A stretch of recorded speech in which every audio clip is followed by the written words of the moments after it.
Blockbuster sa gidaganon sa mga fans ang gipahigayong mall show sa historical portal fantasy series Maria Clara at Ibarra ni atong miaging Biyernes. Aniya ang report.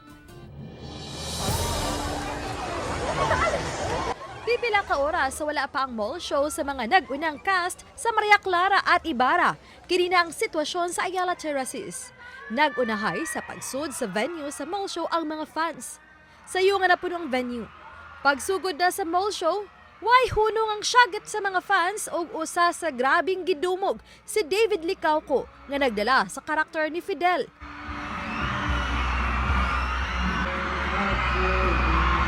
Gikalagutan man sa kadagana ng iyang karakter isip si Padre Salve, pero lahi ang gipakita sa mga sugbuan ng fans.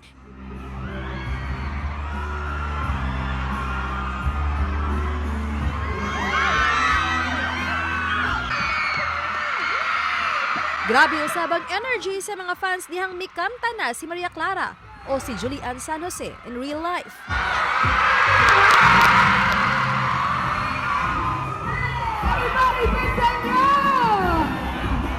Susama usabang reception ngadto kang Andrea Torres nga nakadawat og daghang pagdaig sa iyang pagdala sa karakter ni Sisa.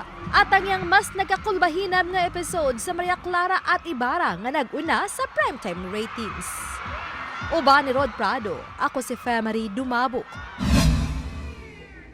Balitang Bisdak.